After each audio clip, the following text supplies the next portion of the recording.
Merci d'être en notre compagnie. Plus de 150 défenseurs des droits humains de la planète sont à Paris à l'occasion du sommet consacré aux droits de l'homme, alors que ces activistes sont de plus en plus victimes d'assassinats. Amnesty International et la Fédération internationale des droits de l'homme, profitant de ce sommet, ont déclaré qu'au moins 312 activistes ont été assassinés en 2017, soit le double des assassinats depuis 2015.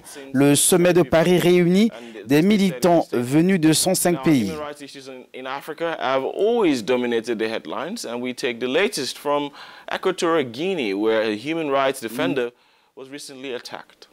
Et pour parler de ce sommet, nous sommes en ligne avec Florent Gilles, qui est directeur Afrique de la Fédération internationale des droits de l'homme.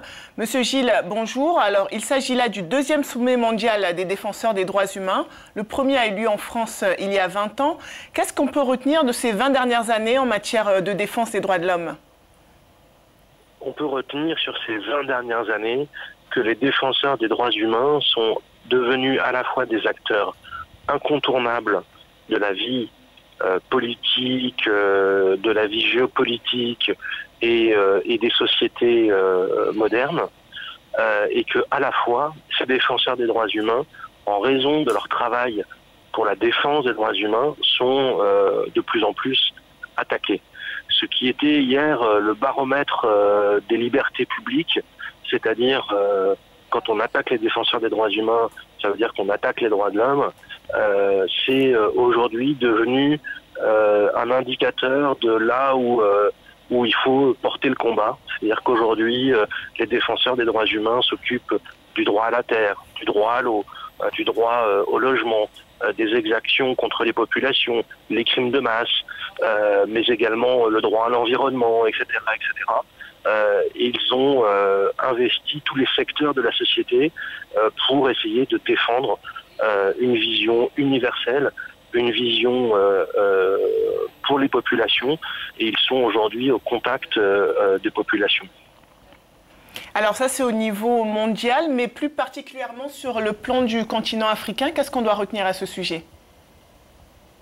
Sur le continent africain, ce qu'il faut retenir pour les défenseurs des droits humains, c'est plusieurs choses. Premièrement, c'est le droit aux victimes. Aujourd'hui, à la fois, il est difficile de faire la justice. Les défenseurs des droits humains tentent d'être aux côtés des victimes, et aujourd'hui, on leur dénie ce droit. La Cour pénale internationale est très critiquée, mais pour autant, les justices nationales n'arrivent pas à donner aux victimes des violences de masse une satisfaction, c'est-à-dire juger les auteurs et réparer les violences qui sont commises à leur encontre. Les défenseurs des droits humains également sont stigmatisés par les pouvoirs en place, parfois considérés comme étant à tort des terroristes, parfois considérés comme des empêcheurs de tourner en rond, et le plus souvent surveillés ou emprisonnés, et plus rarement en Afrique, mais ça arrive également, assassinés. Dernière question, qu'est-ce qu'on doit espérer de ce sommet qui se tient sur 3 jours?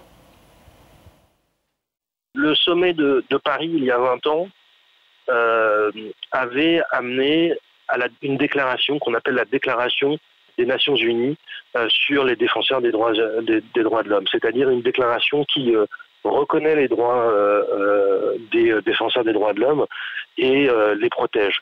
Et de là a découlé, si vous voulez, tout un certain nombre de mécanismes, un rapporteur spécial des Nations Unies sur les défenseurs des droits de l'homme, un rapporteur spécial au sein de la Commission africaine des droits de l'homme et des peuples en faveur des défenseurs.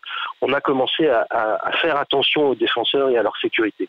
Ce sommet qui se tient cette année rappelle ce sommet il y a 20 ans et fait le bilan de ces 20 dernières années et tente aussi de promouvoir devant les États une nouvelle protection pour les défenseurs des droits humains. Ce sommet, 20 ans après, permet d'être un moment de rappel de l'importance des défenseurs des droits de l'homme dans notre monde moderne, et rappelle que ces défenseurs des droits de l'homme ont besoin d'être protégés pour pouvoir être le témoin des violations qui existent et pour pouvoir raconter les violations qui se déroulent à travers le monde.